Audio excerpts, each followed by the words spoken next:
Life needs more Cedar Point, more smiles, more surprises, more screams, more days in the sun and nights on the shore, more oohs and ahs and yums. More moments with your family and friends, more memories you get to share again and again. Life needs more Cedar Point, more than ever. And now you can have more for less. Save up to $25 on tickets when you buy online now. Only at cedarpoint.com. From high above 1st Street South in 3rd place, Minneapolis, this is Nice Games Club, the show where nice game devs talk gaming and game development. I'm Ellen Burns-Johnson, and I make nice games. I'm Stephen McGregor, and I make nice games. And I'm Arthur Croy. I too make nice games. For this week's episode, our topics are gamepads and nature in games. And so, if everyone's ready, let's start. Okay, explain to me, why did I have to say 3rd place? I just type it in there, Mark, and you read it. Listener, that's true. It was just in front of me, and I had to say it. It's Nice Games law. As mentioned in a previous episode, what Stephen says is law. Yes. Okay, but why? What does this mean? Actually, though. Let's explain this, because it needs explanation. We had to mention 3rd place because St. Paul is in 2nd place. Yes. Uh-huh. So we just had to... Leave it to St. Paul to get that excited about 2nd place. 1st place is DC. Uh-huh. And I don't think that's even... That's like a different league. What's the category we're talking about? Oh, best park system in the country. Oh, so Minneapolis for a long time was in the various places that do these rankings, which is semi to totally unofficial. Mm-hmm. Yeah. Minneapolis ranked number 1 in many of these surveys of best park systems in the country. Yeah, I don't think you were saying how unofficial it was when Minneapolis was number 2. I don't recall you ever bringing that up. Uh-huh. Right. Well, no, it was number 1. Yeah, but now it's in a very, very distant 3rd place. Oh, so. Very distant? Very distant. Well, the thing is, like, a lot of the... Be fair. Oh, no, he's looking at the website. Yeah, Mark is quote me reading on this. What is... The truth is, a lot of these cities that are in, like, the top 10 for best park system, best urban park system in the country, like, trade spots and shuffle around. It's, like, the same top 5 or top 10 for, like, decades. And right now, in the 2021 rankings, Washington, D.C. is first. I don't know. I don't know if that counts. Just like cheating.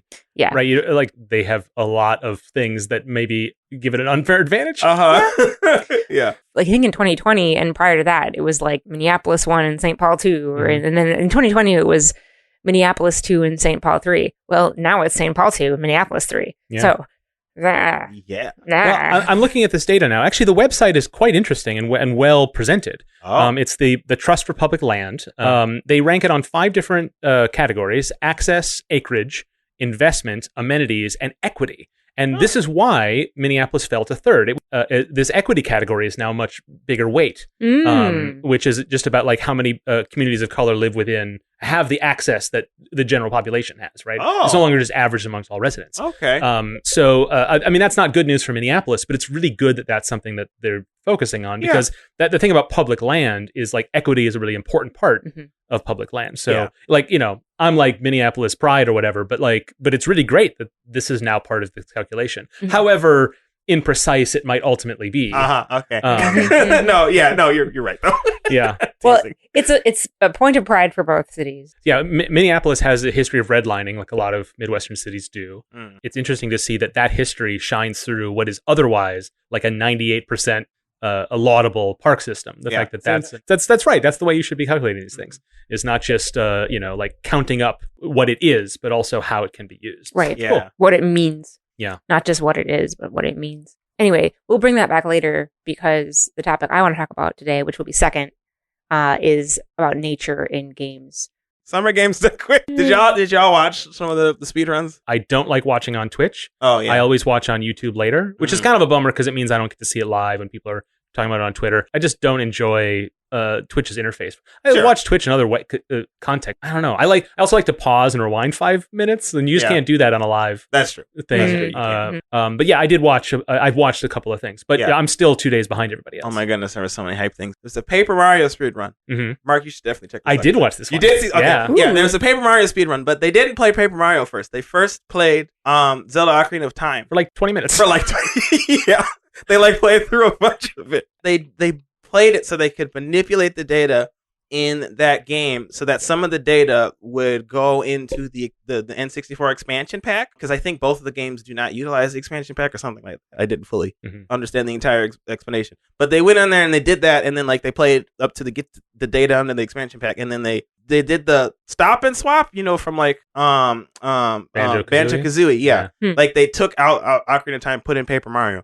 Then they played leaving the console on. Yes, while leaving the console on. Then they played Paper Mario for a while until they got to a point where they could crash the game. And so they crashed the game in a certain way so that like when you opened it up again, it would just lead them right away to the end of the game. Oh, that's wild.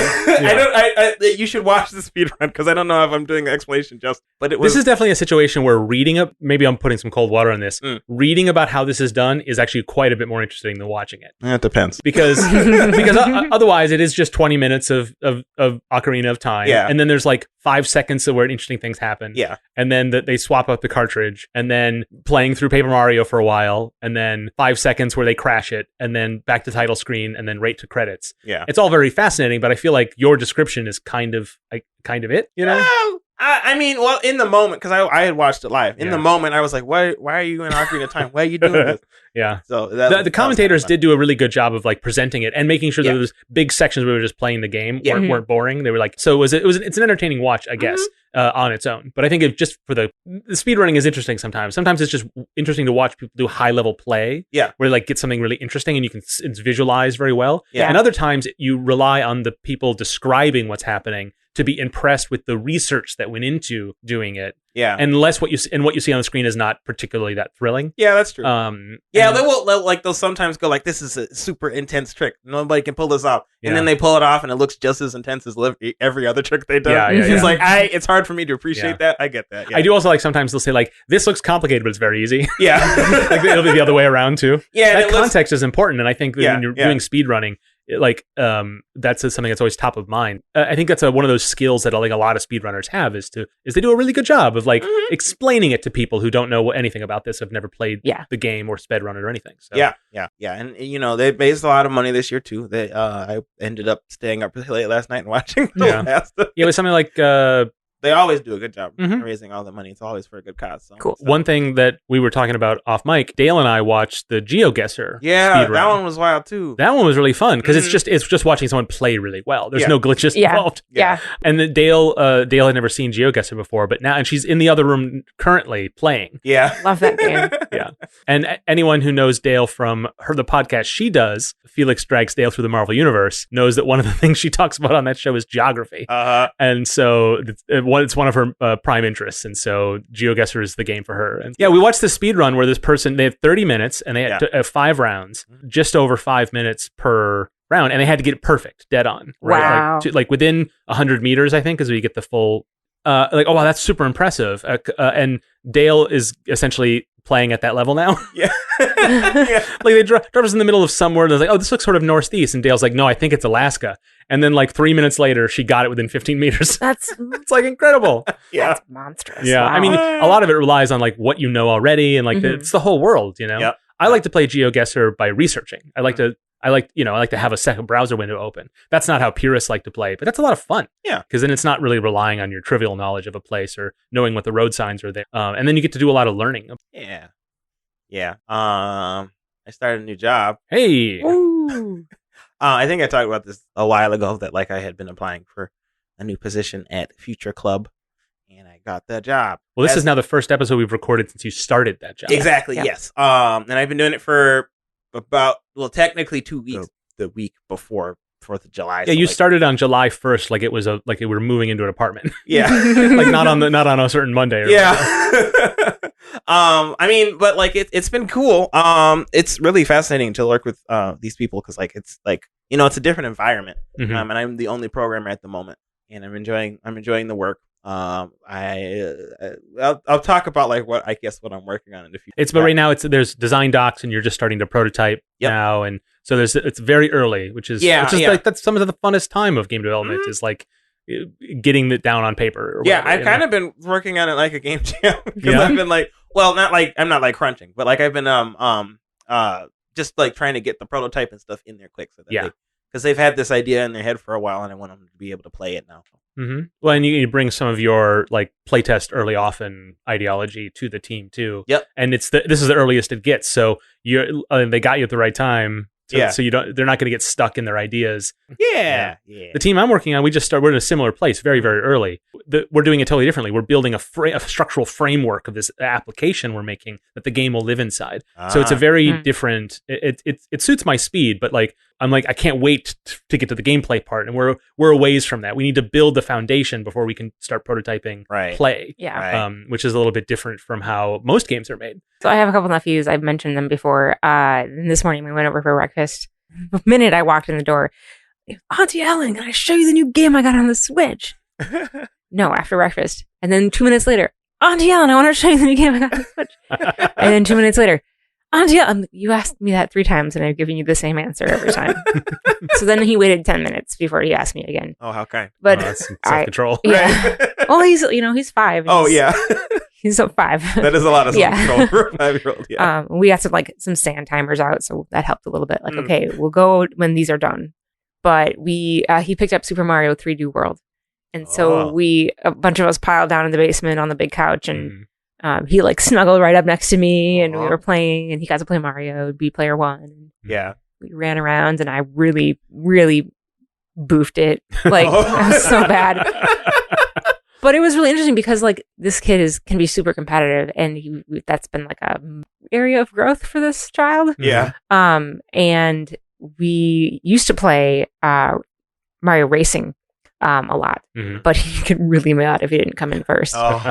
So we decided we were going to look for, as like a family unit, aunts and uncles and mom and everybody, like look for more cooperative games. And so we got this one, and it actually made a really big difference because like Uncle Eric got the most scores playing as Peach, and then like nephew got second, and I got 0. So we got to have some good laughs at Auntie Ellen scoring 0.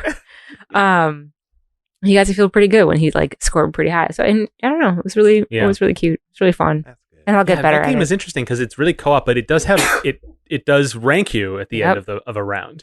That was important for me and my brother. I imagine. You got to beat that game so you can play as Rosalina. Oh yeah, she's ace. She's the best. Dude, I was thinking of getting him one of the Pikmin games as well at some point because that'd be fun. And I described like the player, like the leaf hitting, and he just lost it. He almost fell off the couch laughing. So cute. Yeah, that's good. Good gameplay. I haven't finished any of the games that I reported on last episode because I've been busy with work stuff, but we shipped the thing that I was busy with, so I think I'm going to take some time this week to chill a little bit and beat some games, and then I'll poll on Twitter to see what I should play next. You gonna play those games on the gamepad? No. Oh. But ruins the transition. I'm sorry.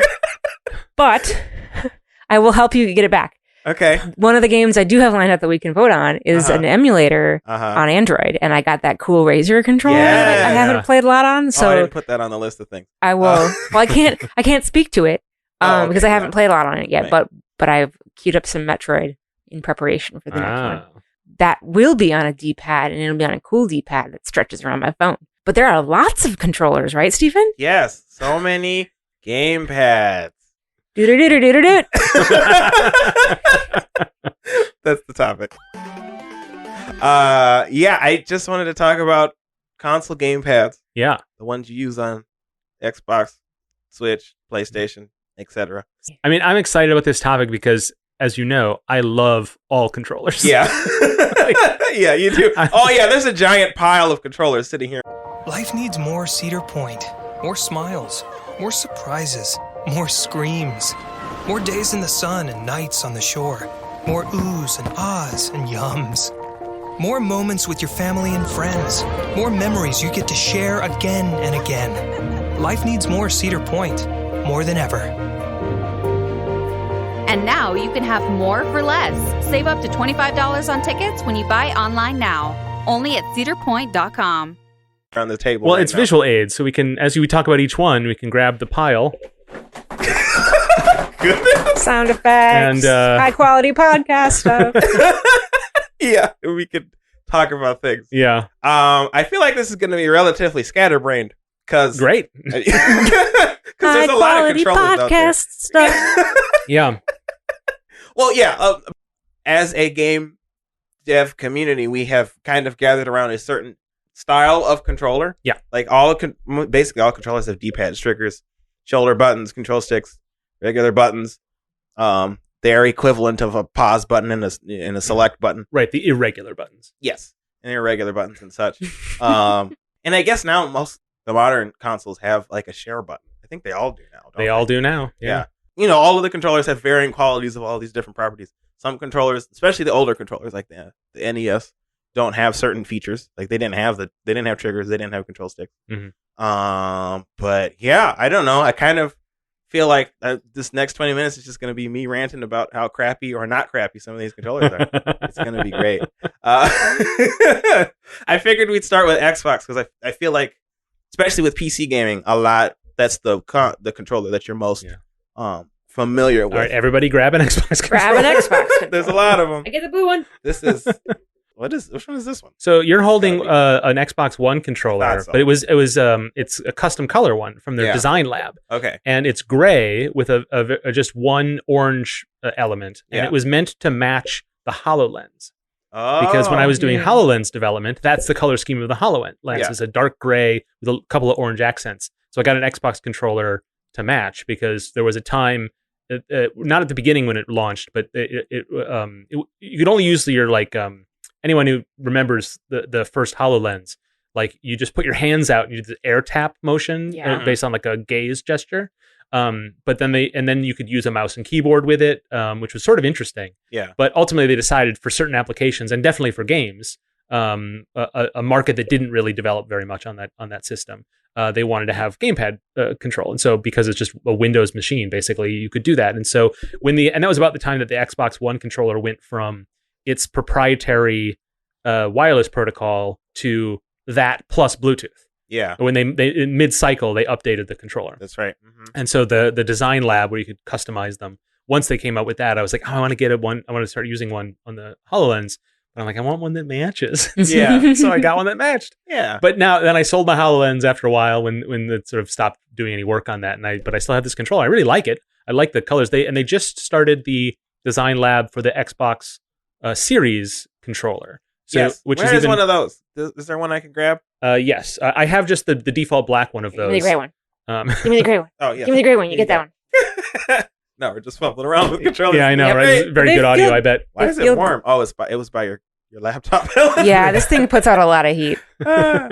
Okay. So you can see that it has a bit of a different texture. Oh, this isn't quite. I mean, the D-pad's different. The D-pad is okay. So part of the reason why I want to start with Xbox controllers is because I have the Xbox Elite Pro Series 2 or whatever. The sequel. The sequel, yeah. Right. The fancy one, the one that costs $200. Right.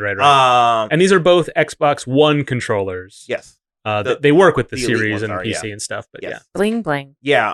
And Mark, you were saying that like the D-pad feels similarly to the one on the Elite controller. Like it's got that, like the Elite controller has this fancy, like it's almost all of the things on the Elite controller you can customize, like the control sticks and you can like remove them and replace them. Right? Yeah, and I like doing that when I'm bored. I always found that an interesting feature because it's like you sort of would do that once, maybe twice. Yeah, but it's sort of like I was like, well, I mean, that's kind of what customization is. You figure it out and then you leave the rest of the parts in a drawer forever. Yeah, it just seems like this was strange, kind of. Yeah, every once in a while I'll pull out the regular D-pad looking one that's like on the regular Xbox One controller, but most of the time they have basically like a octagonal like shape that you can use to replace the D-pad. Imagine the D-pad on the Genesis, but not terrible.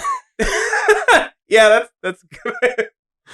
It's clicky. It's very clicky. Yeah. Well, yeah. So like the Xbox Series controller kind of feels like that, but this one is a lot more D-pad-esque. There's an actual D-pad shape on this controller. Oh, right. The one on the Elite controller is just like a little disc. Yeah, it's just like a disc. Oh, that's right. And that feels I never used that one. So. Oh, sure. Well, that feels like really, like the one on the Elite controller feels really comfortable to me. Yeah. Just because like it's just like you just move your thumb and it just like. Right. It has kind of a control stick vibe. Yeah. Right. You're not pressing buttons. You're just rocking your thumb. Yep. Right. Yep. Which is how you play it on a D-pad. Mm-hmm. So that has been nice. I found Ellen wants to hold I want to hold it. Mm-hmm. I found that like Xbox controllers overall are quite solid in Yeah. terms of like all the things they can do. They don't have like fancy additional features like Right, there's no PlayStation. motion control. Like or the newer anything like that. like the newer PlayStation one. Actually, I guess PlayStation 4 and 5 have like motion controls and fancy other features. Mhm. Switch, Nintendo always has weird stuff on their controller Yeah. for the most part. But like Xbox, they've definitely improved on their design from the gigantic The Duke. the Xbox controller. Yeah. That's like you could beat somebody over the head with and really deal damage. Now we should. I mean, how? Like, I'm just saying, like, how old is our audience? Do they remember the Duke from 20 years ago? I mean, I do. Yeah. Yeah, that was I had a hard time using Yeah. that controller when I was young because like it's so big, Yeah. it's huge. Right. It was an Xbox first controller. It was enormous, and Yeah. like the array of face buttons was like squished into a really tight diamond Yeah. pattern, Mm-hmm. and it had a white and black button Yeah. Mhm. instead of, and then it just had two triggers. It didn't have bumpers. Yes. So like at the time, the PlayStation controller, because this is history in reverse now, but like Yeah. the Super Nintendo controller introduced the shoulder buttons. Yeah. The PlayStation controller was like, we have 4 shoulder buttons. So there weren't triggers yet. The PlayStation 1 and PlayStation 2 were just 4 buttons up there. And I remember thinking like, that's too many buttons. Like you're just trying to up, like you're just trying to, because the trigger and button combo, which became standard later, Yeah. that makes some sense, Yeah. right? Because but you don't, in many games, shooters have standardized some of that, but like Yeah. not a lot of games use all 4 of those still, but they're different inputs. And so they're still valuable to have both of them. Mhm. So the first PlayStation controller is kind of funny, but then the Xbox had analog triggers, Yes. but didn't have buttons, but it then had the black and white face button, Yeah. which just sat off to, and they weren't even, they were just called the black and white button, right? Yes, they were. Yeah. Which is they like- didn't they didn't have any particular clear focus. Which is weird because Purpose. ABXY had colors that were assigned to them, Mhm. and those colors have remained all the way to the current Xbox controller. Yeah. So aside from that weirdness, it was also the biggest, it was this enormous thing. Yeah. It's very hard to fit in anybody's hands. Yeah. I would always blame my poor Halo performance on the Yeah. fact that my hands are small and that controller was big. Yeah. Yeah. It's huge. That wasn't the truth. Mhm. I was just bad. Yeah. Our audience doesn't need to know that.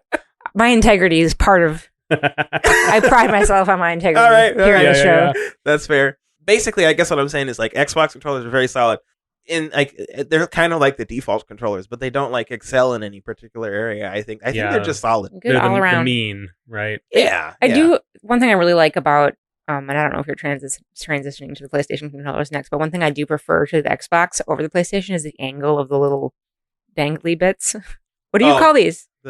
The Hand- handles? Handles, I guess. Yeah. Yeah. Because they're like at an angle that feels really natural. From like you can follow like the line from my elbow through my wrist right to the end of my finger, and it's just Oh, yeah, one yeah, straight line. Whereas the angles on the PlayStation are more like straightforward, so it actually requires me to bend my wrist a bit, and I don't like that as Oh. much. Yeah. Oh, interesting. Not as comfortable. It's one of the things that Microsoft is, there's like, they have YouTube videos about this sort of press release style things. They talk about like all the science that went into the exact shape of the shell of Yeah. the thing. Mhm. Yeah. I think that considering how like comfortable it is to hold a Switch controller Yeah. and how flat and silly that looks, like I think there's a little bit of overstating exactly how much ergonomics matters in those cases. Mhm. But there are certain ergonomics do matter, Yeah. right? It's I don't know as much as that described, but it's interesting you say that angle of approach as you go from your elbows to the controller, like that and as people that probably have preferences about that too. Like there probably isn't a right way.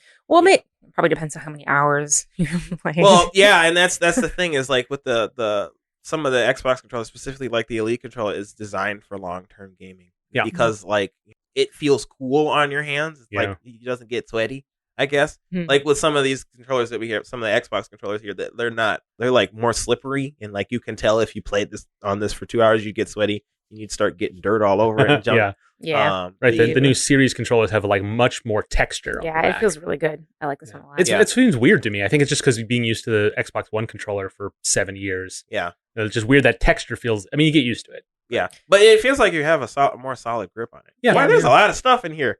Sorry. Just like all the different things you could think about when you're just developing a controller. For sure. Yeah. This is like where my mechanical engineering background comes into play. Right. Sort of. Well, I mean, as yeah. long as we're on that topic, let's Yes. talk about this one sort of like third party. Oh yeah, that thing's controller we terrible. got My here. goodness, what is this? Okay, So yeah. this is an Asus controller. It's Uh-huh. very much in the Xbox style. It has all Yeah. the same buttons in the same places. It does. The sticks are arranged the like a sticks are- PlayStation. yeah, like But it has ABXY and the colors match and stuff. yes. It was made for the Nexus player, which was an Asus-made Android TV reference device. But Google designed it. So you've ever heard the Nexus phones were meant to be like the standard Android implementation? Yeah. Mhm. It was always made by another company. So Samsung made one year, LG made one year, HTC made those are the phones. Google eventually started their own in-house Pixel phones later. The Nexus Player was their Android TV version of that. It was made by Asus, and I have one, and I still use it in my office, and it's what I use to develop Android TV stuff on. And I bought the official air quotes controller for it that Asus also made, but it very much feels like a third-party controller. Yeah. It doesn't have quite the same feel, and there's just something about it. It's like Stephen, you were saying earlier that you think it's just a matter of cost. Yeah. Like, they just don't spend as much to make nicer. Well, yeah, controllers. and I mean Xbox is unique in that like I think they're the only of the big three that makes like fancy elite controllers. Yeah. $200 ones. And I think so. Like I think Microsoft specifically is focused on that kind of stuff, making sure that the controller feels good in most players' hands. Mhm. And I think that maybe that's probably because like the first implementation, the Xbox controllers were so bad. They wanted to improve on that, and they just kept doing it. Like there's like a poster up in the walls at the product design labs. So they're just like never forget. Yeah, exactly. But yeah, I think other controllers who are not, default controllers to stand out, they either need to be really cheap because, like, why would you spend the same amount of money to get a product that isn't Microsoft endorsed or whatever? Right. Mhm. Or they need to be really like enhanced elite feeling. Yeah. Like it's almost as good as like an elite controller. Yeah. This one doesn't. I think there are three things that pop out. One, these buttons feel cheap. Yeah. Two, Shoulder button. these trigger buttons stick out way far, and I'm like basically flipping you off to be able to wrap my middle finger around this thing. Yeah. And then the third thing, which took me a second to realize, but I think is the most kind of annoying thing of all, is there's like this seam here on the side. Yep. So like there's this seam between the bottom part of the controller and the top part of the Yeah, controller on the handles. that Yeah. on the handles that just like digs right into your palm. Yeah, exactly. And that's when, like, as soon as I held this controller, I was like, no, this is terrible. The Wii U Pro Oh, controller had yeah. that too. I remember. It It's better than that one. Oh, yeah. But I remember it. I think it does feeling have a little bit of that, Yeah. I think. I have to. Sorry, I have to interrupt the podcast. Dale just sent me a text which shows a screenshot of her playing GeoGuessr Uh-huh. that she got within 1 yard of the correct location. Excuse me? Goodness. See, I want to see Dale on the next Speed game. Yeah. Quick. 'Cause- Did she Google it though? You think she was using Google, or did she just brain? I just think brained it. she quickly developed a pride for this sort of thing, so I would be very surprised Okay. if she used any assistance at all. yeah. Okay. All right. Okay, back to the regularly scheduled program. Right. Okay, so yeah, this controller is bad. We're gonna move on to PlayStation now. Yeah. And so PlayStation, at least when they first started out, they had been relatively consistent with how they designed their controllers. The first 3 consoles that they made, their controllers look almost exactly the same. It's like from the same plastic mold. Yeah, except like they added additional features, like they added the joysticks. There was a PlayStation controller that didn't have one, and then I think they added Right. sticks on The principal first PlayStation. innovation of the PlayStation controller, Yeah. when it was introduced in 95 or whatever, 94, was the wings that Ellen was talking about, the little hand grips. Yes. Right. Otherwise, it was just a Super Nintendo controller. Yeah. And then of course the 2 extra buttons, Right. Yeah. like the 2 extra shoulder buttons. Yep. But then when the Nintendo 64 comes out, introduces the analog stick. Mhm. I think it was maybe 6 months later. And so I think there'd been enough scuttlebutt around that, but it was definitely a response to Nintendo 64. Yeah. They added the 2, and that is why the controller has a name. That's why it's called the DualShock. Yeah. It's like, why does it have its own product name? Why isn't it just PlayStation Controller? Mhm. It's specifically because the PlayStation Controller was the original version without the joysticks. And so they made the DualShock Yes. because it introduced the 2 joysticks and rumble. Mhm. Yeah. The version prior didn't have rumble. But and so again, a response to the rumble pack that the Nintendo 64 introduced. Yeah. And that immediately became the standard controller Yeah. with Yes. the 2 sticks. It's kind of amazing how a complete response to 2 Nintendo innovations that Nintendo totally Nintendoed, right? Like very unique way of doing those two new things. Sony picked up, but they do feel glommed on those joysticks, and that's kind of an aesthetic thing that to this day in the latest one, it still has that kind of sense that the joysticks are added onto it, rather than a core part of the structure of the thing, which is interesting to me. Yeah, so basically the PlayStation controllers have been innovating, at least the first three, basically innovated off of that DualShock controller. They just added. They didn't really. It felt like if you just look at them at a glance, there's not a lot of difference. And really, even if you're playing them, it doesn't. There's not they much feel the difference. same They in your feel hand, the same for too. sure. Yeah. So like they're the same thing, but the thing that differentiates, outside from all that stuff, the thing that differentiates like Xbox controllers with the PlayStation controllers is where the joysticks are located. The joysticks are located on the bottom, or the left joystick, the normally move joystick, is located on the bottom of the controller. Whereas on the Xbox, it's closer to your right. They shoulder call it button. offset. It's like the standard terminology for it. Yes, that's right. Then the PlayStation 4 came out and they added more features to the PlayStation 4, including it's got motion sensing, it's got the motion bar on the back of it. It's got the little touchpad thing. I think that's still on the PlayStation 5. That is the select button now. Yeah, as well. That's true. Yeah, which is interesting. Is like it's this giant button that serves as the select button. Well, yeah, I think they had ambitions for people to use it for more features. True, but I don't think people really utilize it in that way. But it also has triggers. I think the PlayStation 3 also sort of had triggers like this too. But it's got like what are they called? Digital triggers, right?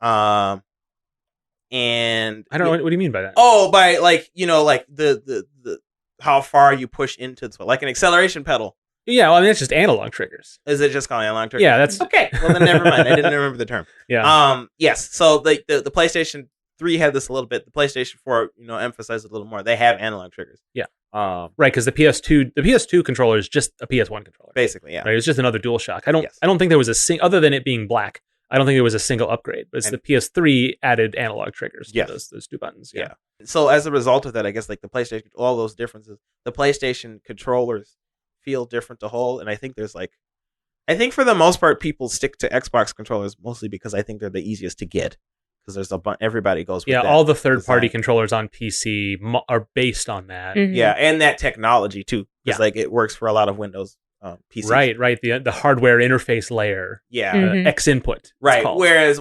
PlayStation controllers are harder to use on PC for that reason. Right. I prefer the PlayStation controller. Do you? Yeah. And the PlayStation, I'll say the PlayStation 1, 2, 3 controllers are a little hard to hold in your hand. Yeah. That I think that they were not the most ergonomically comfortable, and I think that was pretty well understood. And so when the PlayStation 4 controller came out, it was a nice. People really liked it because it was a huge refinement of that design. Mm-hmm. Yeah. But at the time that the PlayStation 3 was out, the Xbox 360 controller was the standard, and I didn't like that one very much. Sure. And so I still preferred the DualShock 3, and the PlayStation 4 controller is still, I think, my favorite controller. Like I said before, I love all controllers. I like Xbox. I like them all. I don't have I prefer the way that the DualShock 4 does almost everything, but I have no complaints about the way other controllers do things, more or less. Yeah. But I think you're right. I think most people prefer the Xbox controller. Yeah, I think that's probably. I think that's a lot of it is just like people. That's the one they access, so they're used to it. And it's comfortable. Easier to get your hands on. Now that I'm holding PlayStation 4 controller, PlayStation 5 controller, I'm noticing that the handlebars or whatever they're called, dangly bits, dangle bits. Yeah. They're smaller than like an Xbox controller. Yeah. Like it feels like I'm really wrapping my hand around it, and I could feel like if I was to play this for a little while, I think I'd start feeling like cramps in my palm. This might be why I prefer it, because I don't have the biggest hands in the world, but I have bigger hands. Sure. And so the way I hold a controller is kind of resting in my fingers. I don't grip a controller. Yeah. Okay. And the thing about a Xbox controller is you wrap your hands around it. Yes. And that might be why the shape is really important. Yeah. Whereas with the PlayStation controller, and why I like the DualShock 4 a lot is because, and this is if I'm a pitch person for this controller, the argument I would make is whatever size your hands are, it will fit, because you're not meant to grab it or like wrap, that's grip fair. it so tightly. Yeah, that's fair. But people who are used to an Xbox controller, they prefer to play that way. And so that might be, and I think that is why even the PlayStation 5 controller has a little bit of a lighter frame, a little bit of a slimmer frame in the dangle bits, because it's not meant to be completely grabbed onto. Yeah. necessarily. Yeah. No, I'm sitting here like judging. Comparing them. Yeah. I know. I was doing the same thing. Well, it's like I mentioned that I like the angle of my elbows to my wrists and everything with the Xbox, Mhm. but when I play with the controller, I play with a DualShock. Mm. So Yeah. it's not that big of a difference. And I do think that like between like this guy, the DualShock 4, right? Mhm. And then the 5 that have been passing Right, around. which is called the Dual Sense, which is like, oh, it's such a dumb whatever. name. Yeah. It's so PR-ish. Ugh. It's Because a- it's got new technology and they wanted to Yeah, blah, blah, blah. When we were talking about this like a couple episodes ago, how annoying it is to have to like learn different manufacturers' Right. language for how they refer to their product to make Yeah. like, and then they go Yeah. change the language. Like, Yeah. come on, guys. What's even worse about it is that when you try to like, if you're like talking about it on the internet and you want to say like, oh, the DS4 is the DualShock 4. Okay, yeah, but it's the PS4 controller. Right. Nobody. But then this thing is called the DS for DualSense. Yeah. And it's like, okay, fine. Yeah. Like, that's Yeah. not helpful, but all right. Yeah. I was calling it the 5. It does feel a little bit bigger in my hands, but It is a little bit. It's closer to that Yeah. Xbox. feel. yeah, but Yeah. the angles on my elbows and wrists is a little bit closer to the Xbox, but not exactly. The thing that I love about the DualSense Mhm. controller is how al dente the sticks feel. Like that's the best. They're Oh, like yeah. they're like yeah. nice and chewy and like just the right level of resistance. Yes, I like that as well. Yeah, Mhm. I like the sticks on them. Yeah. It's got some weight on it too. Yeah. That feels good. What's interesting about the reason I like the DualShock 4, well, one, the DualSense is ugly. Like I disagree. I mean, I think we've talked about this on the show before, like when it was revealed. Oh, he did. Yeah. But like even holding it, I'm just like, oh man, it's over designed. Aesthetically, it's just overthought. Huh. It has these like jewel-like transparent buttons, but then it's also a two-tone black and white. But then the sticks have kind of a gray matte because they're made of a different material. Yeah. It's just completely. It just does not feel. It's so bizarre. It's so ugly. It kind of looks like the inside of the Dragon capsule. It What? looks like a SpaceX Yeah, piece of hardware. a little bit. Yeah. I still stand by the fact that the PlayStation 5 controller looks like a futuristic controller from the 90s. Yeah. yeah. And Yep. I love Yeah. that about it. I do, saying it's part of SpaceX technology, I do like it, and I do like the clear buttons. I like the way I mean, I'm not going to talk about the console itself because Yeah. ain't nobody going to stand up for that. But but That's the not where our controller topic itself, is. yeah, the controller itself, I like the way it looks personally. Okay. Well, independent of that, Yeah. one of the features it has is these I forget what they're called. They're resistive triggers. Yes. Where they have Yeah, this is cool. it's actually a really simple technology. Yeah. Which is just it has a little motor inside each trigger Mhm. and a little spiral gear, and then the motor will lock and have resistance so that when you pull the trigger, it runs along that spiral gear. Yeah. So it just makes the triggers a little bit, it gives more resistance to Yeah. pulling them. Mhm. And that games can control that. It's really interesting. You know how like the GameCube controller, the analog triggers pull down and then snap as a final button press. That was a cool feature. I like that a lot. Mhm. But with the PlayStation 5 controller, you can have that, but it could be software determined. That's Yeah. cool. And it's That's really, cool. really neat. The thing is, though, is that it actually makes, when you have lots of games that use that, and early in the console cycle as it is, a lot of games kind of use it to the max. Yeah. in a sense. And you can, what's great for accessibility is you can adjust it at the system level. It reads input from the software, but then you can multiply it by a system setting, Mhm. which is really valuable. Yeah. My hands have been actually kind of cramped gripping and pulling those because the way I hold a controller is still kind of like I don't grip it too tightly. Right. So I have no, as I pull those triggers, I have to grip it tightly.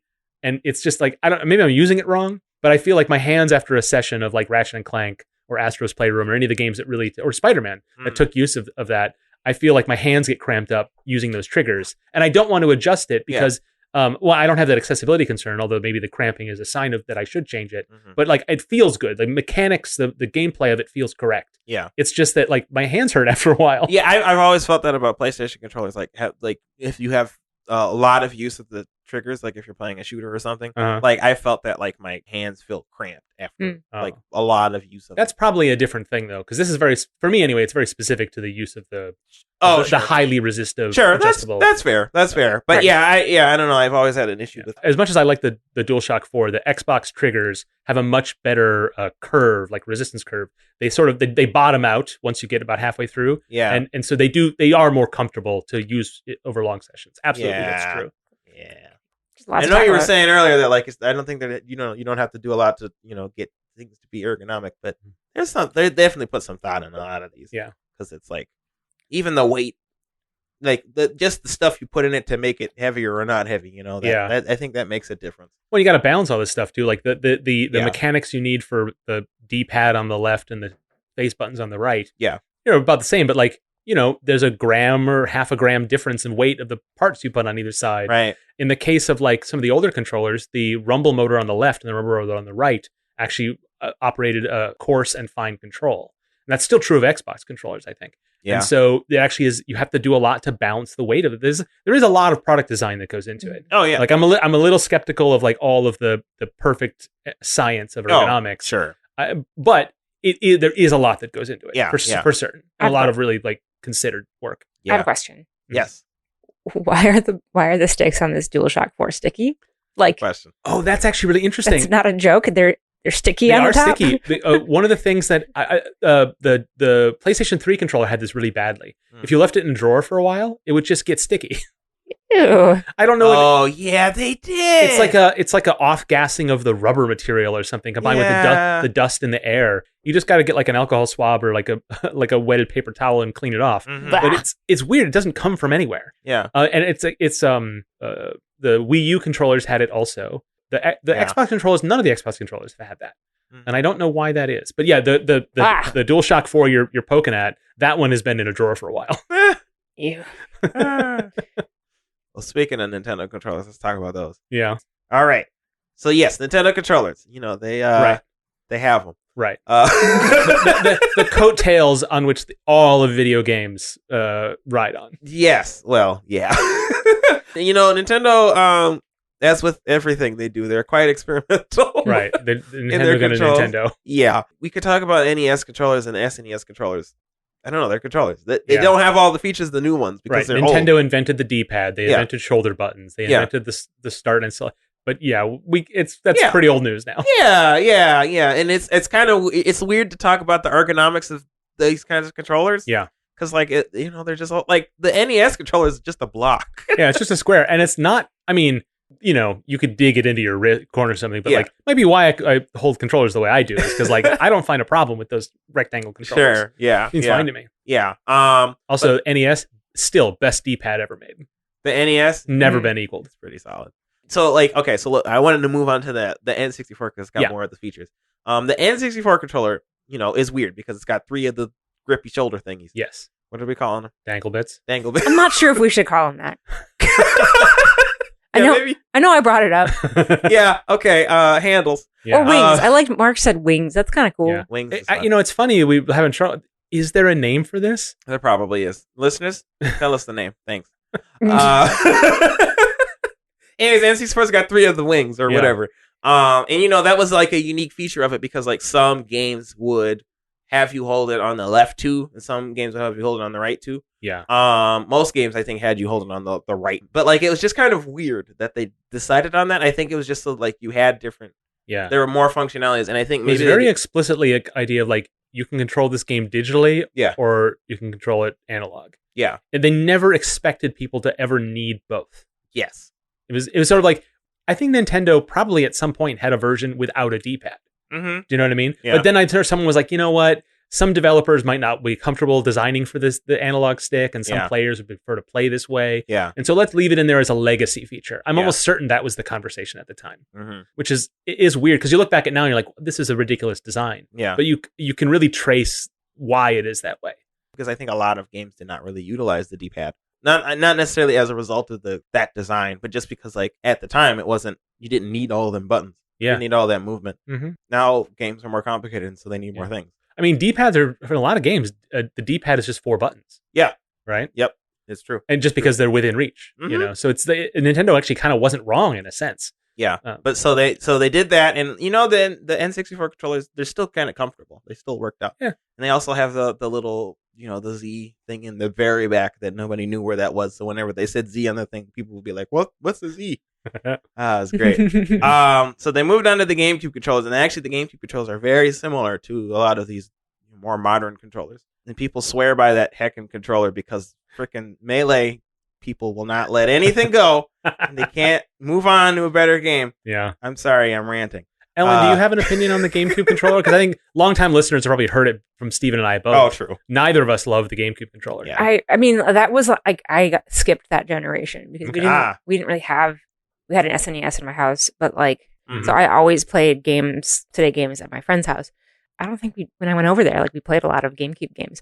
That one kind of skipped me when I was a kid, and now it just is kind of like weird. I don't know. It's like the kid from the reunion that you've never talked to in high school, and you're like, hey. Yep.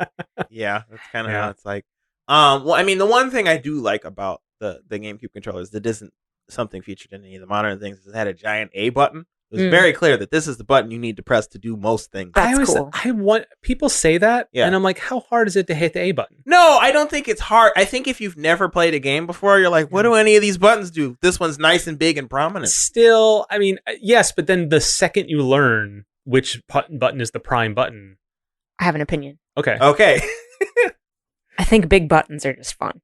Yeah, okay. I'll sign on to that. Yeah. Okay. Yeah.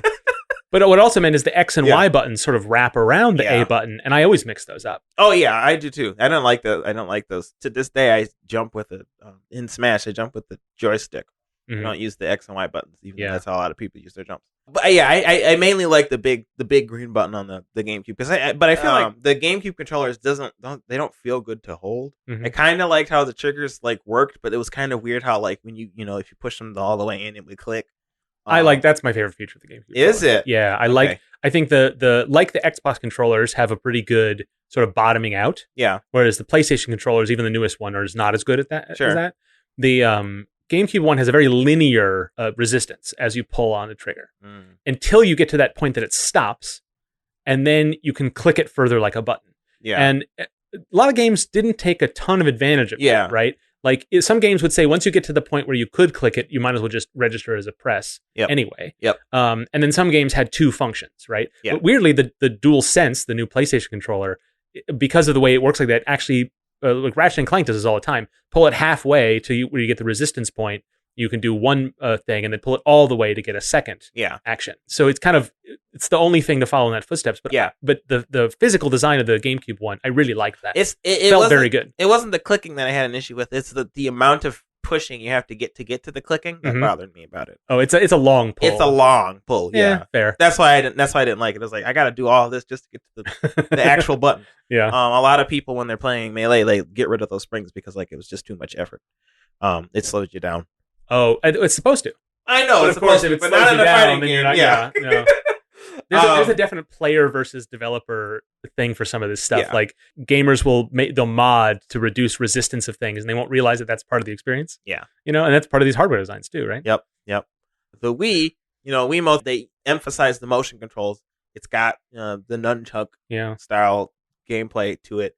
I always felt the Wii always felt nice to me in my hands. Yeah. But it's just kind of weird. I think a lot of the Nintendo controllers are just weird. They're different. Yeah. They have and there's like especially the newer ones, the Wii and the Switch. They're so different that like they oftentimes would release a Pro controller version that is more like an Xbox or a PlayStation controller. So like you can use those for more traditional games that don't utilize a lot of motion controls and such. Even though I think the Pro they have gyroscopes in them.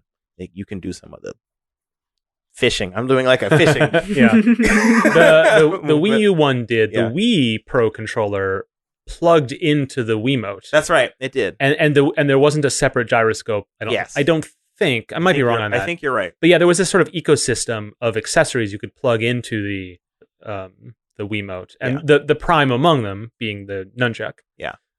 Which had a C button. Yes. Which was interesting because it was supposed to be for camera because there was no even when you hooked up the nunchuck, there was no second stick. That's right. So it's very weird all over. Yeah. And they used that for 2 generations. They had the Wii and the Wii U. Yeah, so like I guess people got used to it. And I think actually it made a lot of sense that they used the same controller for the Wii to the Wii U because the Wii was so it did so well. They're like, why we don't want people to have to get new controllers. They might as well move on to this new thing. Well, I think that was in service of backwards compatibility because I can't think of a Wii U game that used the Wiimote like as its prime control method. You always use the Wii U controller. like the Wii U Gamepad or the Wii U Pro controller. Oh, There was some that was compatible, yeah. but for the most part, they expected you to use the Wii U Nice. Gamepad. Yeah, I guess that's true. A lot of games did expect you to use the gamepad. That's a good point. And the gamepad was weird. That's actually something I didn't think about this before, but I think Sticks on top. it's not the sticks. It does have the sticks on top. I like it. I like all controllers. I thought it was cool. No, I'm just realizing now that I think the newer Nintendo things, they don't feel as ergonomic. They're harder to hold for longer periods of time. Mm-hmm. I really like the Joy-Cons on the Switch. But I specifically like the Joy-Cons when they are not attached to the dock. When they're attached to the screen. When they're attached to the screen, then if you're playing it for a while, my hands get cramped really quick. Yeah. On those, because it's so small and you're just kind of hitting a flat surface. Oh, that's the back with my fingers. Well, it's a case too where there's nowhere to grip onto, right? You have to sort of hold it in your fingers, not in your hands. Yes. And so that, which is my mode, so I'm kind of okay with it. Yeah. But the Switch itself is heavy enough that I have to sort of hold my pinkies out to hold the weight of the Switch in order to keep a light touch. Yep. And so my pinkies get cramped. The rest of my hands do not. Yeah. I have not had that problem, and I wonder if it's because I have hands that are half the size of your guys'. Could be, but you're not, Ellen. You're now holding the grip, the Joy-Con grip, which has the wings. We're now calling them. Yeah. And that's very comfortable. I think when you attach to it, it's weird because you don't feel the rumble as much. When you're holding it that's true. It doesn't travel as much through that plastic. The grips are more comfortable. I hate using them though because I'm like, if I'm using the grips, I might as well just take the Joy-Cons off and just do whatever I want with my hands. So, Steven and I compared hand size, and Steven's hands are bigger than mine. Yes. That's the result. Sorry, Ellen. It's okay. Well, I can do what Also, a report. I tried, while you guys were talking about the GameCube controller. Yeah. I admit I wasn't entirely paying attention because I was trying to figure out if there was actual technical term for these things. Yeah. Oh. I can't find it. Hey. I did some pretty good Googling, I think, and no one, maybe grips? Yeah, I've heard grips. Grips. But it's such a generic term that you have to be really in the context of the moment to know that's what you're talking about. Yeah. Wings is kind of like, okay, we can call them that, but it doesn't feel right. No, it doesn't feel right. Grips? You don't hold wings. That's weird. Yeah. Yeah. I guess grips, but grips seems so lame. Yeah. I don't know. Listeners, give us your best thoughts on what they're called. Or find the official term as I asked and requested. Why haven't you found it yet already, listeners? We spent nearly an hour on this topic and this is the most important thing and we didn't get to the bottom of it. Yes. Oh, goodness. So, Steven, yes. Are you ready to talk for another hour about controllers? Yeah, let's do it. But do you think really that it's fair to our listeners to put it in the main? I mean, we have this second topic we have to get to. Yeah, we do. I mean, we should give it its due service. But it's important. I mean, it's vitally important that we talk about controllers for another who knows how long. Yeah, I've got a rant on Logitech queued up. We have a lot more to say. We do, and more controllers to pick up. Well, let me ask you this: where might we put that content if we can't put it into the show right now? That is a good question. Where would we put extra content for listeners to hear that they could get access to? We do have a Patreon. Yeah. Would that be good for this? What's that for? I think we could do that. Yeah, you could go to patreon.com/nicegamesclub and listen to me ranting about Logitech controllers for an hour. I'm excited. Ellen's excited. You can listen to that. That makes sense, right? You put it on there? Yeah. I mean, let me do the math. Okay. Yep. Yeah, that checks out. Cool. That's a good place for it. Patreon.com/nicegamesclub. What is that again? Patreon.com/nicegamesclub. One more time, Mark. Patreon.com/nicegamesclub. I had to do that because you've done it to Steven so many times. It's true. We started this episode by talking about how St. Paul's better than Minneapolis. Did we? Yes. Okay. It's right up at the top, third place. I want to return to that for a second, just because I think it's a good way for us to talk a little bit about some of the parks we might have visited in the Twin Cities area. I do live in St. Paul, but I do visit a lot of Minneapolis parks, and probably vice versa.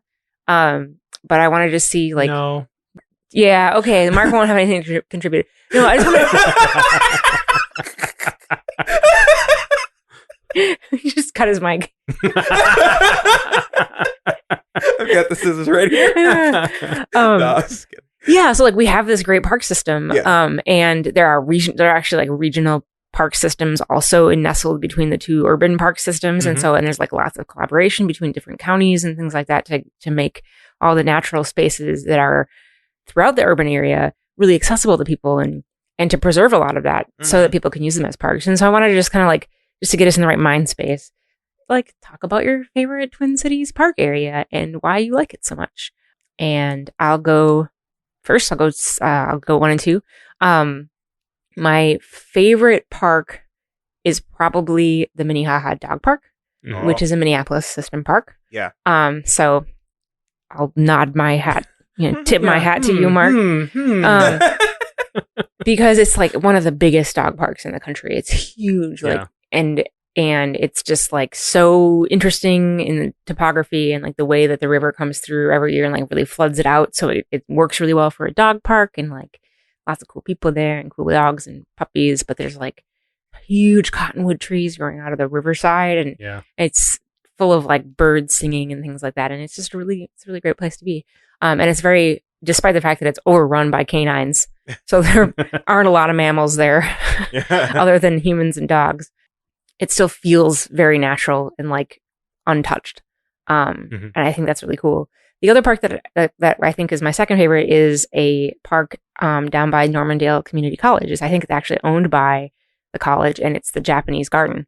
So they have like a cultivated Japanese garden that's very landscaped, but like amazing ambiance to be in, and just like huge koi fish swimming through the pond, and like trees that have been pruned to be all tangly and crooked, and flowers that get big, and a waterfall. Yeah. It's pretty cool. There's a waterfall in Minnehaha. Isn't that what Minnehaha means? It's like laughing water. Sure. That falls is great. Like even in the winter, even it's really nice. Yeah, like, that's true. A lot of it freezes. And, Yeah, the Minnehaha. Yeah. Nice. Yeah. There's another Japanese garden in Como, which is where I got married. Yeah. Como. Tell us more. Como Japanese Garden, I guess? Como Park? Yeah. Tell listeners about Como Park. So there's a zoo there, but I don't like zoos, so I've never been there. And you didn't get married at the zoo. I didn't get married at the zoo, but there's a conservatory building there, which is Oh, pretty cool. Como! Wait, of course, I used to go there all the time. Yeah. When I was in elementary school, we would go there, and we went to the you just said it, the observatory. Yeah. Oh man, conservatory. Conservatory. Well, and they had. I wish we had an observatory. Where did they in this had town. Oh no, wait. Maybe I went to elementary school at Como Park, and that's what I'm thinking. Well, you grew up in St. Paul, and that's where that is. Yes. I grew up in the suburbs, so I went to the Minnesota Zoo, which was very close to where I grew up. Yes. So I never, when I was young, so like learning there's a Como Zoo, and then it was like, oh, I'm never going to go there. I have this bigger zoo near me. Yeah. But the thing about the Como area is that there's a ton of other stuff there. Yeah. Right. Which I didn't learn until I grew Like a up. band shell. There's restaurants nearby. And There's an elementary school. elementary school. Yeah. I was only there for like a year and a half or something. But I like the Japanese garden, and that's Yeah. where I got married, and it's a really scenic place to get married. But my favorite parks are, I'm an urbanist, so like I like small parks that you can still see the city. Sure. Yeah. So Minneapolis is full of those. And there's a Gold Medal Park is near here, right on the river, but also you can see the Guthrie, and you can see West River Road, and you can still see the skyline. Like it's got a nice hill. Like I just love those kinds of parks. Yeah. Somewhere I can bike to and stop for a bit and then bike on, you know. Sure, That's my jam. Yeah. My favorite park is the Battle Creek. I think it's the recreational park. I feel like there are two Battle Creek parks. I always get them confused. I think it's the recreational park. I used to live near there, and I mostly love it for nostalgia value. Because I played soccer there, and when I was a little kid, and we would, like, when I did cross country running in high school, that's where a lot of times we would run over there and stuff. I did cross country too. Hey, let's go.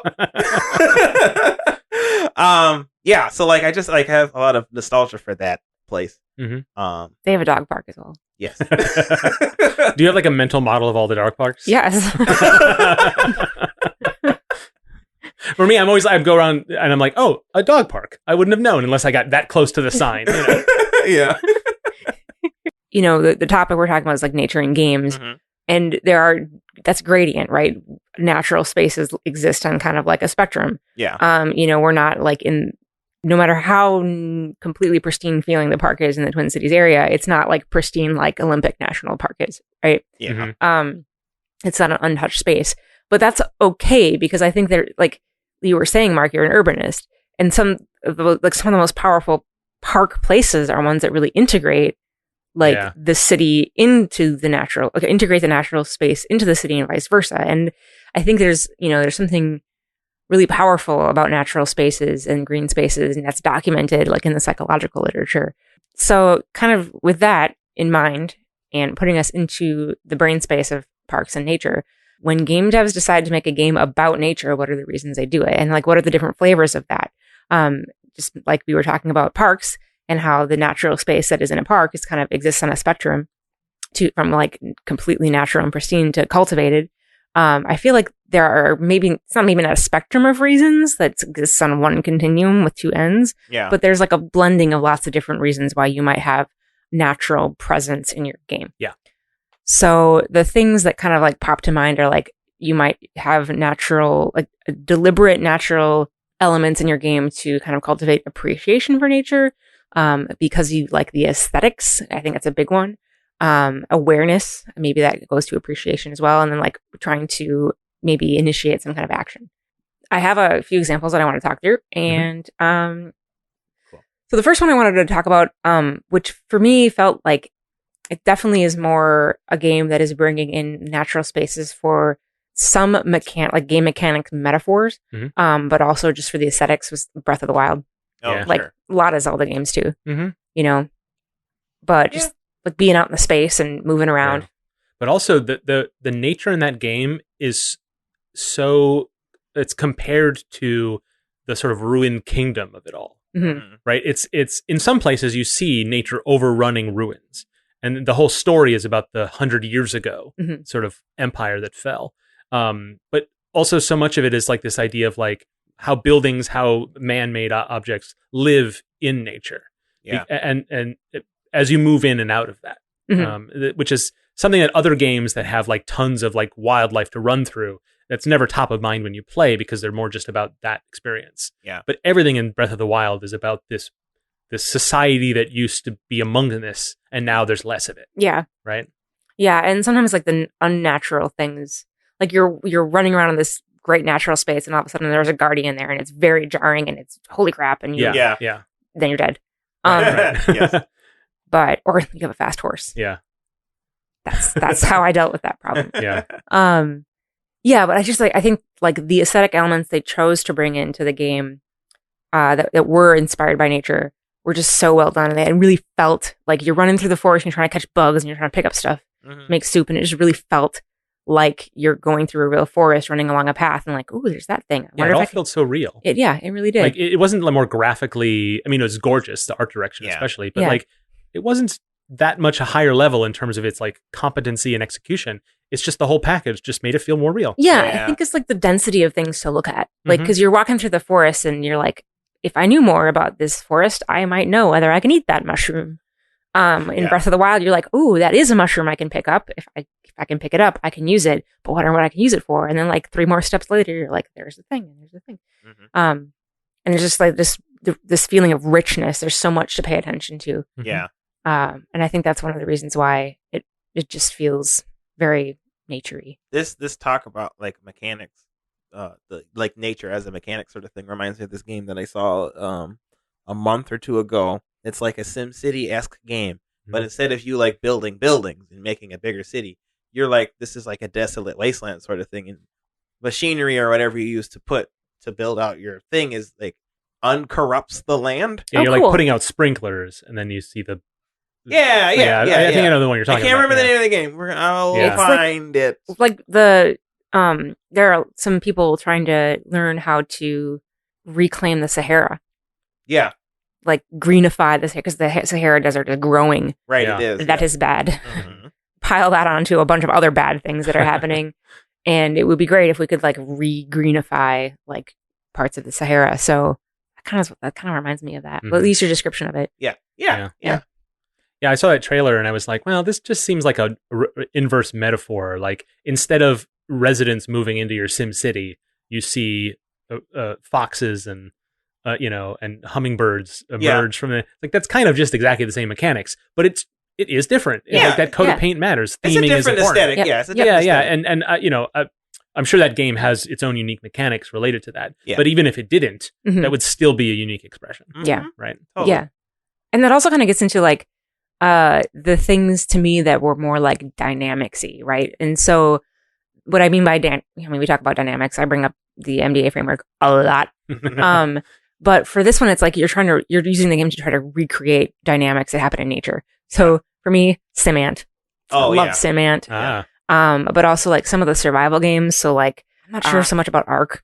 That seems to have more like fantastical science fiction elements, but Got like dinosaurs in it. yeah. Well, but like compare that to Saurian, which is a game about dinosaurs that's trying to be scientifically accurate. Sure. mhm. And we'll link to that in the show notes, of course. But like they're trying to recreate some of those natural dynamics that would have occurred in an ecosystem. So like you can prey upon other players and stuff like that. Whoa! I always wanted an MMO that was like that. I'm pretty sure you can. I haven't played it in a while. I played it a little bit, but it's been through like a year of development since I last touched it. Yeah, I always had an idea where like you could just play as like different animals and you just do a whole bunch of.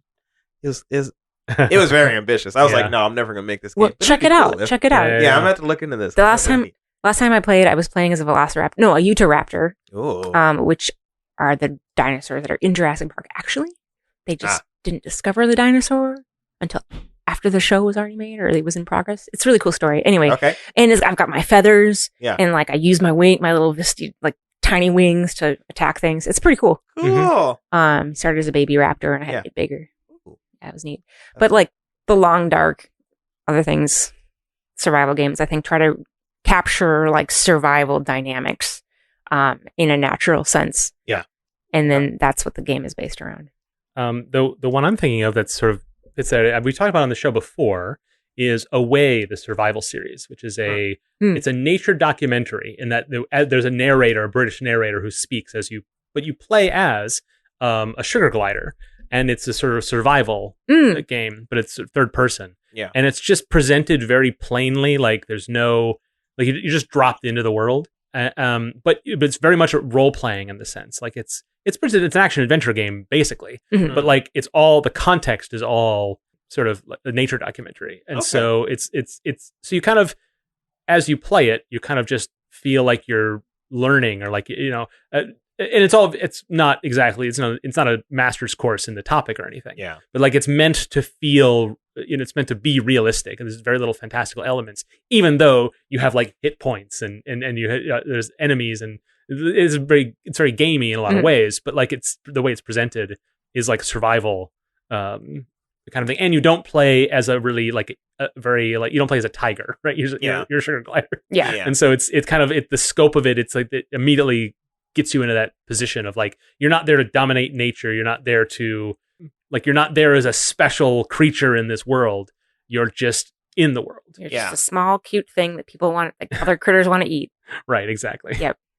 Yeah, that one's been in development for a while. I played it at an event a year or two ago. Well, it was more than that. If it was in the before times, but it's not out yet, which is I was really hoping it would be available by now. But it's I really loved it, and it has exactly that kind of it really just puts you in there. Yeah, makes you feel independent of its sort of graphical presentation, which is great.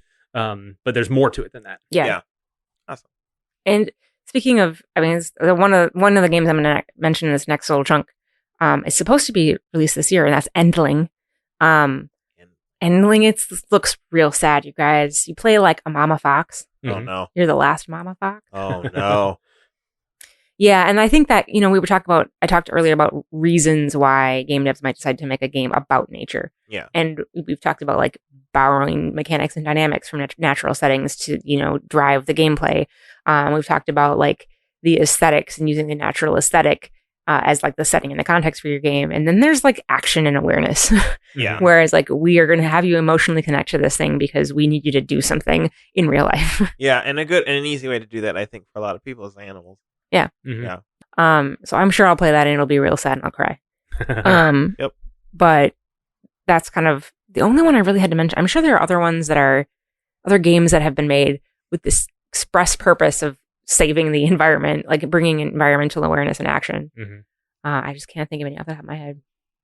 I feel like there's a lot of games that are like that. That are I mean like the narrative of the game is there's this corrupting force that's causing nature to, be evil or bad or die or, all that Yeah. stuff. Yeah, it tends to be fantasy elements Yeah. involved in those sorts of things. And that always rubs me the wrong way. Mm.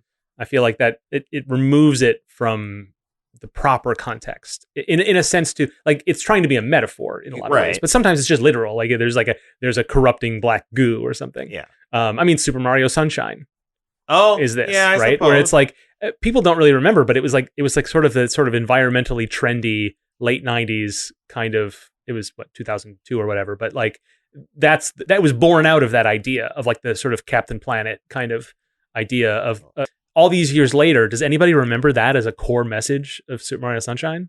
Like, no, I remember it was fun to jump around in that game. That's all I remember. Yeah, but now that you bring up Captain Planet specifically, man, Yeah. I never liked that cartoon. Yeah. And I think the reason for it is because like the way that message was presented Mhm. was like, this is the thing you should do. Like this is the moral reasoning for this, and I'm Uh-huh. like, You're like, but what if I want a litter? Sorry, I'm preempting your argument. I don't know what you're actually getting at.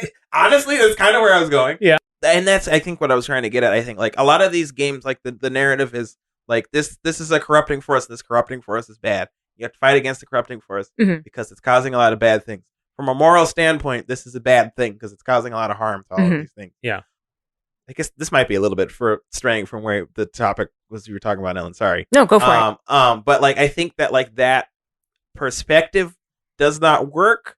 It's a For little some too people, easy. No, it's not that it's too easy. It's that it's not. It's because it's such a big topic. It's such a big. It's hard to wrap your head around it from that kind of standpoint. Yeah. From a moral standpoint. It's not a Yeah. nuanced approach. Yes, like objectively, it is wrong to harm nature, right?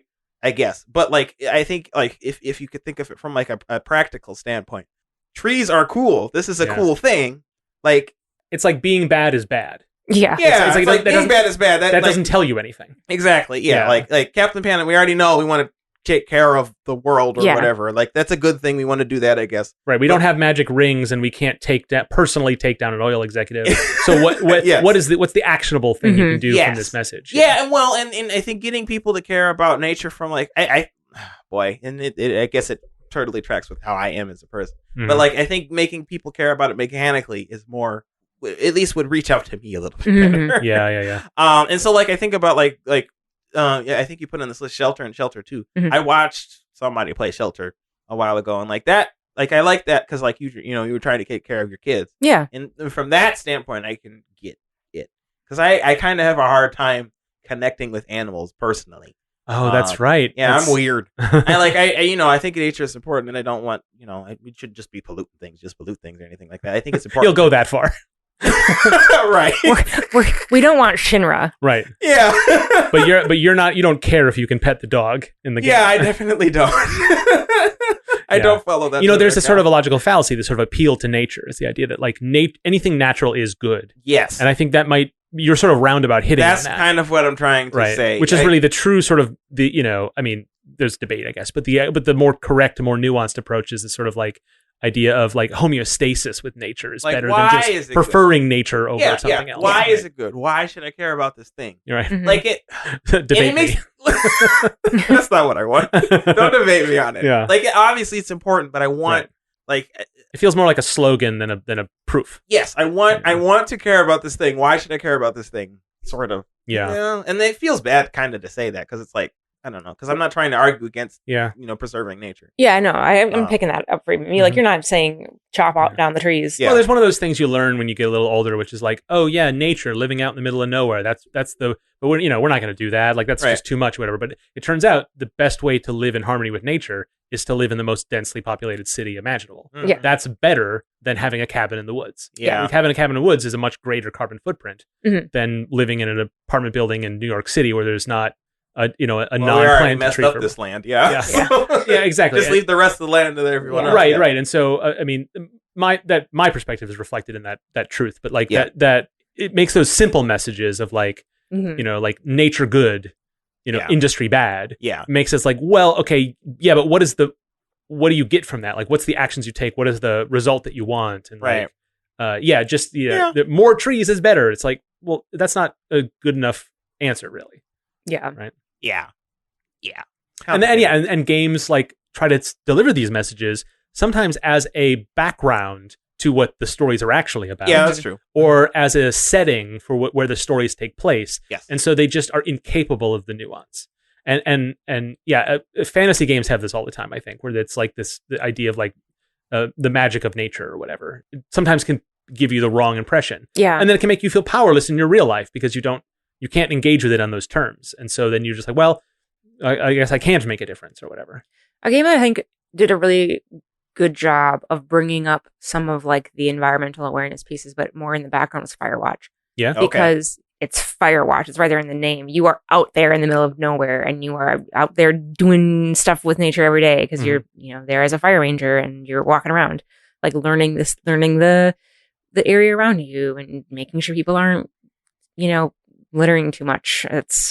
But like, because those are the goals that you have is like, make sure these kids don't leave behind so many beer bottles. Like, it's your job in the game, but it also, like, you feel protection over the space. This is the space that's been given to you. You're supposed to protect it for the period of time that the game lasts. Yeah. And so it does put you in the role of steward over this natural, very, very natural feeling space.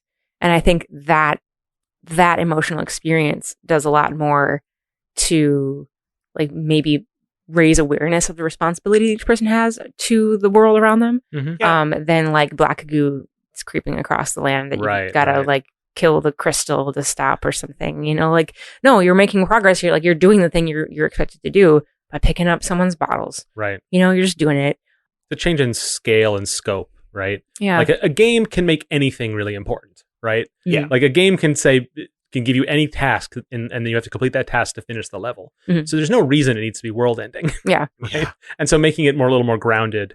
And Firewatch is a realistic drama more or less, but like it doesn't have to be. It can still be fantastical in a sense, but it doesn't. The scale doesn't have to be so large as to be unapproachable. Yeah. Right. Yeah.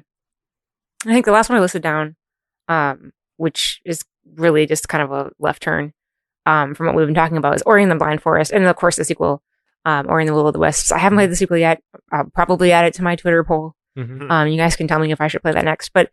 To me, the storyline didn't feel too much like nature, but I think there's maybe a thread of it in there of like preserving nature and keeping the forest. Yeah, there's a little bit of like the clean of the corrupt goo. Yeah, stuff in that game. Yeah, cleaning of the corrupt goo, but mostly it's just like the aesthetic of it, like the mechanics platformer, like puzzle platformer all the way through. Yeah, the space you're in was, I think, really naturally derived.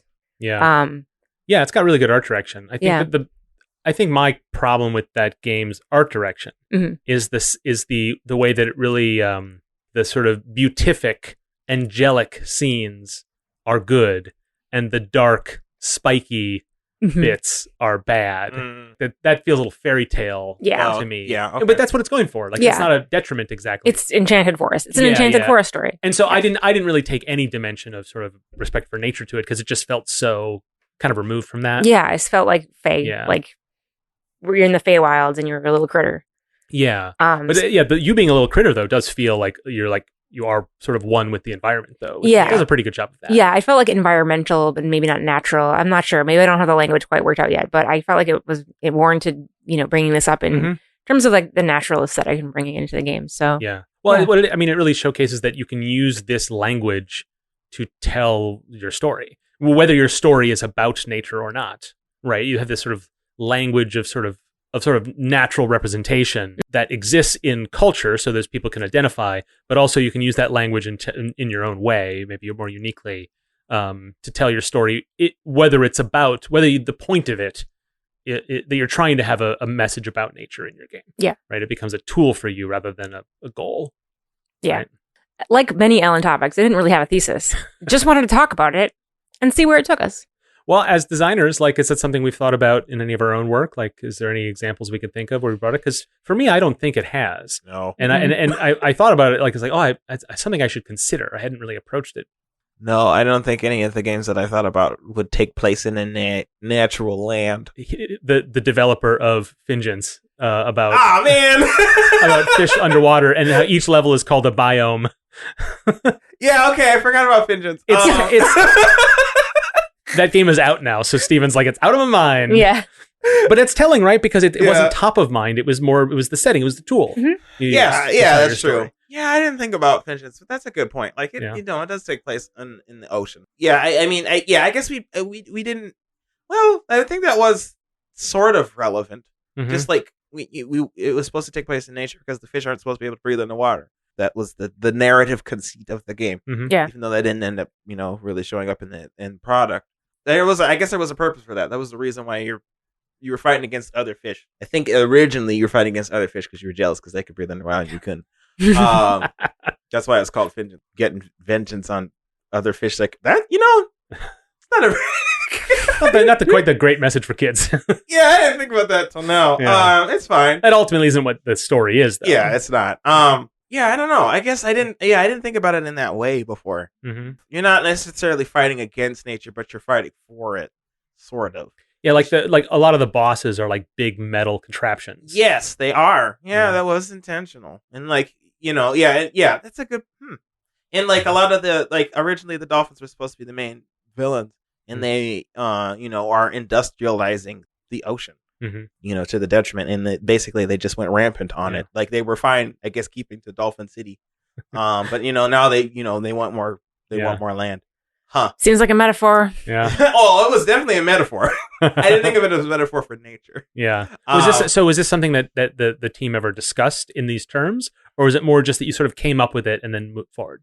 It sounds like it's the latter. Because really, that game is more mechanically interesting than narratively interesting. Well, right? yes. That's by design. We came up with it, and we never really put in a lot of these, the narrative. There was some thought put into it. It's like, a lot of the designs of the enemies you fight have that kind of thing. Yeah, like there's stuff strapped to fish. The thing about Fingens is that there's so little story in Fingens, but you cannot play the game and not assume there's a lot of story in Fingens. Yeah. Like, it does seem like it all is considered, whether you thought of it or not, it does feel like you notice a ton of things and it all sort of hangs together really well. Yep. In a way that's probably like, you guys just did a really good job of that, but it's probably telling that you just sort of had like a mode, you sort of had to figure it out, and then you just sort of applied that to everything. There's a much greater world implied by what you see in Fingens that you guys didn't write. Yes. But it's all there to be written if you choose, right? Yeah. Dang, I didn't even think about that. Fingens being nature. Surprise nature. Yeah. It is surprise nature. It is interesting because I approach every project in a way where like I can't let any of that stuff go. Like it has to all go in my private notes. Yeah. Like I can't leave any of those questions unanswered. We've probably got notes sitting here and there and whereabouts. Probably where the Steam controller is. That's a Patreon. Joke by so. Oh, right. Yeah. Right. To understand that joke, check out our Patreon. Hey, that's our show. Check out our website, nicegames.club, for show notes and links to resources on today's topics. We want to hear your thoughts about this episode and our programming in general. To do that, go to nicegames.club/feedback and tell us what you think. You can also get in touch with us on Twitter at nicegamesclub, where Dale tweets about game dev resources and building small things. Or you can email us, contact@nicegames.club. Want to support the show? There are so many ways. You can give us a review in your favorite podcast app. Tell your friends about your favorite episodes. You can join us on Discord by visiting nicegames.club/Discord, and we are on Patreon. As a patron of the show, you'll enjoy bonus content like the bonus content we recorded today, extra jokes, and a whole lot more. Sign up at patreon.com/nicegamesclub. So, until we start again, remember to play nice and make nice.